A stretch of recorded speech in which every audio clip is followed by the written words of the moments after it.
السلام علیکم ورحمۃ اللہ وبرکاتہ۔ اسلامک نالج ٹی وی 24 میں آپ سبھی کا دل سے خوش آمدید ہے۔ آج ہم بات کرنے والے ہیں شب بارات کی حقیقت اور اس سے جڑی غلط طریقوں کے بارے میں۔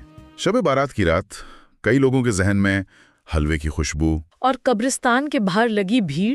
ہاں بالکل، یہ ایک ایسی رات ہے جو عبادت اور رسم و رواج سے بھری ہوئی ہے، لیکن ان سب میں ایک عمل ایسا ہے جو شاید سب سے زیادہ کیا جاتا ہے اور شاید سب سے کم سمجھا جاتا ہے: قبرستان جانا۔ سوال یہ ہے کہ آخر اس رات کا قبروں سے کیا تعلق ہے؟ یہ رسم آئی کہاں سے؟ اور کیا اس کا آج کا جو شور شرابے والا روپ ہے وہی اس کی اصلیت ہے؟ دیکھیے، ایک بہت ہی ضروری سوال ہے۔ اس رسم کی روح تک پہنچنے کی کوشش کریں گے۔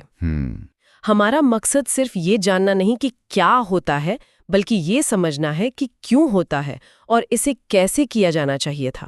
صحیح کہا، کیونکہ کیوں سمجھنے سے ہی نیت کا پتہ چلتا ہے، اور کہتے ہیں کہ اسلام میں تو سارے اعمال کا دار و مدار وہ نیت پر ہی ہے۔ بالکل۔ تو چلیے اسی کیوں سے شروع کرتے ہیں۔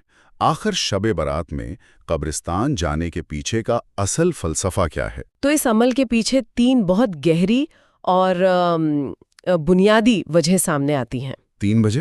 جی، پہلی آخرت کی یاد، دوسری گزر چکے لوگوں کے لیے مغفرت کی دعا، اور تیسری اپنے گناہوں کی معافی کی امید۔ اچھا، ان تینوں کو تھوڑا اور کھولتے ہیں۔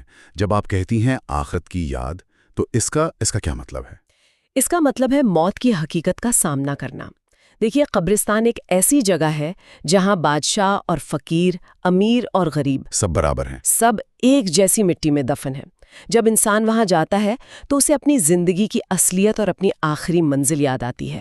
تو اصل میں یہ رسم مردوں کے لیے نہیں بلکہ زندہ لوگوں کے لیے ہے۔ اچھا، یہ ایک طرح کا روحانی ریسیٹ بٹن ہے جو دنیا کی بھاگ دوڑ سے نکال کر آپ کو اس حقیقت کی یاد دلاتا ہے جہاں ہم سب کو ایک دن پہنچنا ہے۔ یہ بہت دلچسپ نظریہ ہے کہ قبرستان جانا دوسروں کے لیے دعا کرنے کے ساتھ ساتھ اصل میں خود کو جگانے کا ایک طریقہ بھی ہے۔ جی۔ اور دوسرا مقصد گزر چکے لوگوں کے لیے دعا کرنا۔ جی، یہ اسلامی عقیدے کا ایک بہت اہم حصہ ہے کہ زندہ لوگوں کی دعائیں گزر چکے لوگوں تک پہنچتی ہیں اور ان کے لیے فائدہ مند ہوتی ہیں۔ تو اس رات قبرستان جا کر لوگ اپنے ماں باپ، رشتہ داروں، دوستوں اور تمام مسلمانوں کے لیے اللہ سے معافی اور رحمت کی دعا کرتے ہیں۔ یہ ایک طرح سے ان کے ساتھ اپنے رشتے کو قائم رکھنے اور ان کے احسانوں کو یاد کرنے کا ایک روحانی طریقہ ہے۔ اور تیسرا مقصد جو خود سے جڑا ہے، اپنے گناہوں کی معافی۔ کہ اپنی غلطیاں، اپنی کوتاہیاں یاد آتی ہیں۔ وہ ماحول توبہ کرنے اور اللہ سے معافی مانگنے کے لیے بہت اثردار ہوتا ہے۔ اچھا، تو یہ عمل ایک ہی وقت میں 3 کام کرتا ہے: اپنی اصلاح، دوسروں کے لیے دعا اور اللہ سے قریبی۔ تو یہ تو ہوئی اس رسم کے پیچھے کی گہری سوچ، لیکن فلسفہ اپنی جگہ ہے اور مذہبی ثبوت اپنی جگہ۔ کیا اس عمل کا قرآن یا حدیث میں اس کا کوئی ذکر ملتا ہے؟ ملتا ہے، اور یہاں ہمیں اسے 2 حصوں میں دیکھنا ہوگا۔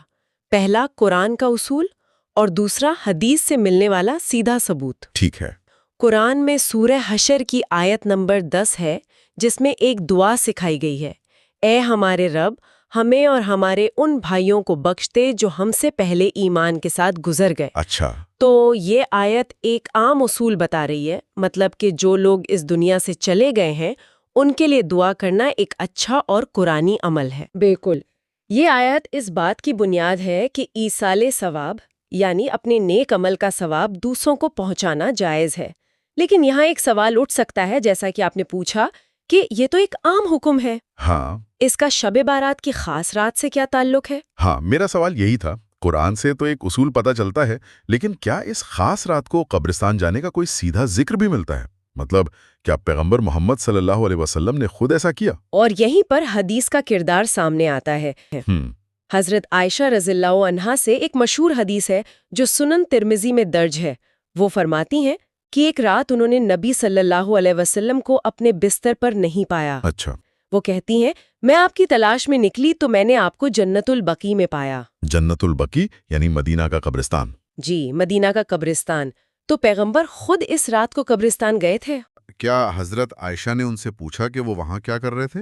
جی، اور جب انہوں نے اس بارے میں پوچھا تو آپ نے انہیں بتایا کہ یہ شعبان کی 15ویں رات ہے اور اس رات اللہ اپنی خاص رحمت دنیا کے آسمان پر نازل کرتا ہے۔ اور اسی سے جڑی ایک اور حدیث ہے جو ابن ماجہ میں ہے، جس میں نبی صلی اللہ علیہ وسلم نے فرمایا کہ اس رات اللہ قبیلہ کلب کی بھیڑوں کے بالوں سے بھی زیادہ لوگوں کی مغفرت کرتا ہے۔ قبیلہ کلب کی بھیڑوں والی مثال، یہ بڑی دلچسپ ہے۔ اس کا کیا مطلب ہے؟ اس زمانے میں عرب میں قبیلہ کلب ایک ایسا قبیلہ تھا جو سب سے زیادہ بھیڑ بکریاں رکھنے کے لیے مشہور تھا۔ اچھا، تو یہ ایک مثال دی گئی تھی اس دور کے لوگوں کو سمجھانے کے لیے کہ اللہ اس رات بے شمار ان گنت لوگوں کو معاف کرتا ہے۔ یہ اس رات کی اہمیت اور اللہ کی رحمت کی وسعت کو بتانے کا ایک طریقہ تھا۔ تو اگر ہم ان دونوں حدیثوں کو ملا کر دیکھیں تو دو باتیں صاف ہوتی ہیں۔ ایک تو یہ کہ شب برات واقعی ایک خاص اہمیت والی رات ہے، جی، اور دوسرا اس رات قبرستان جانا وہ پیغمبر کے عمل سے ثابت ہے۔ یہاں ایک اور دلچسپ پہلو ہے جسے سمجھنا ضروری ہے کہ قبرستان جانا صرف اسی رات کے لیے خاص نہیں ہے، بلکہ یہ ایک عام سنت بھی ہے۔ عام سنت؟ جی، اسلام کی شروعات میں پیغمبر نے قبروں پر جانے سے منع کیا تھا۔ ایسا کیوں؟ کیونکہ عرب کے لوگ تازہ شرک اور بت پرستی سے نکل کر اسلام میں آئے تھے۔ اس وقت یہ ڈر تھا کہ اگر لوگ قبروں پر جائیں گے تو شاید پرانی عادتوں کی وجہ سے؟ شاید وہ اپنی پرانی عادتوں کی وجہ سے قبروں کو پوجنے نہ لگیں۔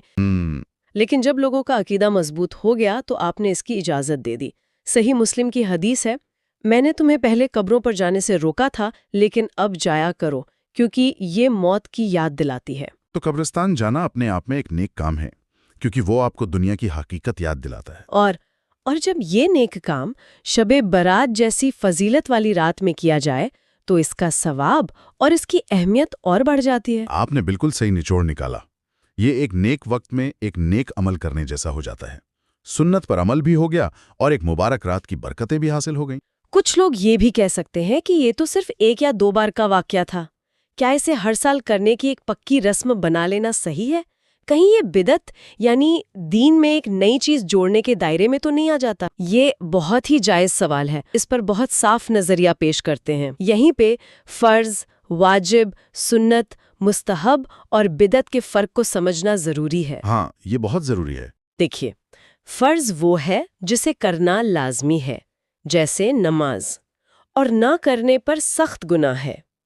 بدعت وہ ہے جسے دین کا حصہ سمجھ کر ایجاد کر لیا جائے جبکہ اس کا کوئی ثبوت نہ ہو۔ تو شب برات میں قبرستان جانا یہ ان میں سے کس کیٹیگری میں آتا ہے؟ یہ عمل مستحب ہے۔ مستحب کا مطلب ہے پسندیدہ عمل، یعنی ایک ایسا کام جسے کرنے پر ثواب ہے لیکن اگر کوئی نہ کرے تو وہ گنہگار نہیں ہے۔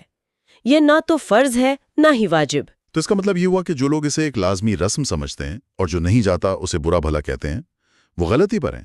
بالکل، اس عمل کو سنت اور مستحب سمجھ کر کرتا ہے وہ بدعتی بھی نہیں ہے۔ اچھا، بدعت تب ہوگی جب کوئی یہ دعویٰ کرے کہ اس رات قبرستان جانا نماز روزے کی طرح ہی ضروری ہے اور اس کے بنا مغفرت نہیں ہوگی۔ یہ بہت صاف اور سنتولت نظریہ ہے، اس سے کئی غلط فہمیاں دور ہوتی ہیں۔ تو اصل مسئلہ نیت اور طریقے کا ہے۔ بالکل، اسی سے جڑا میرا اگلا سوال ہے، اگر کوئی جانے کا فیصلہ کرتا ہے تو اس کا صحیح طریقہ کیا ہے؟ جی، اور صحیح طریقہ سیدھے اس عمل کے مقصد سے جڑا ہوا ہے۔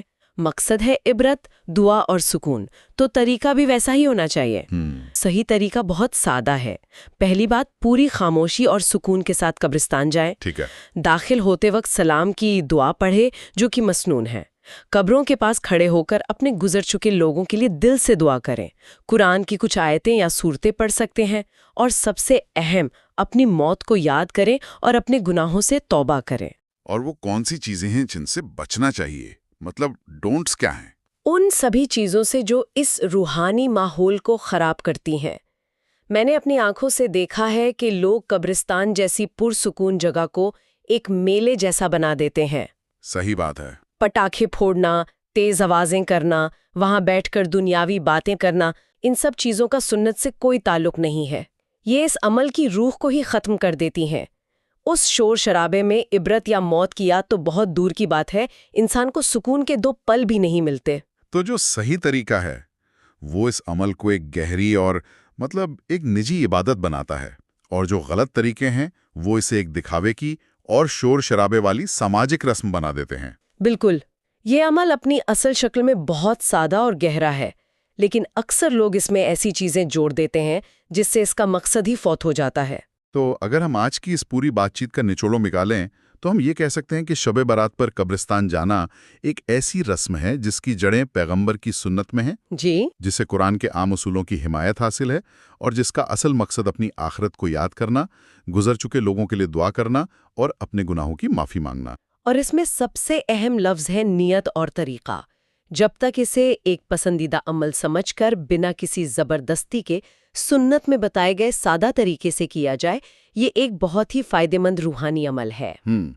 لیکن جیسے ہی اس میں دکھاوا، شور شرابہ اور اسے فرض سمجھنے کی سوچ شامل ہو جاتی ہے، یہ اپنی اصل روح کھو دیتا ہے۔ اس رسم کے کیوں اور کیسے پر تو بہت اچھی طرح روشنی ڈالی ہے، لیکن یہ پوری چرچا مجھے ایک آخری سوال پر سوچنے کے لیے مجبور کر رہی ہے۔ وہ کیا ہے؟ سوال یہ ہے کہ آج کی اس بھاگ دوڑ بھری دنیا میں جہاں ہمارا دھیان ہر پل سوشل میڈیا، خبروں اور دوسری سینکڑوں چیزوں میں بٹا ہوا ہے، یعنی رسمیں ایک انسان کی نجی زندگی میں آج بھی کیسے معنی رکھ سکتی ہیں؟ کیا اس ڈیجیٹل یگ میں ان رسموں کی اہمیت کم ہو گئی ہے یا شاید پہلے سے بھی زیادہ بڑھ گئی ہے؟ یہ ایک بہت گہرا سوال ہے۔ میرا ماننا ہے کہ شاید ان کی اہمیت اور بڑھ گئی ہے۔ اچھا۔ ایک ایسی دنیا میں جو ہمیں ہر پل یہ بھلانے پر تلی ہے کہ ہماری زندگی فانی ہے، ایسی رسمیں ایک ضروری پاز بٹن کی طرح کام کرتی ہیں۔ یہ ہمیں اس ورچوئل دنیا سے نکال کر اس حقیقت کا سامنا کرنے پر مجبور کرتی ہیں جسے ہم سب سے زیادہ نظر انداز کرتے ہیں۔ شاید اسی لیے اگر صحیح روح کے ساتھ نبھایا جائے تو یہ عمل آج کے انسان کے لیے پہلے سے کہیں زیادہ ضروری ہو گیا ہے۔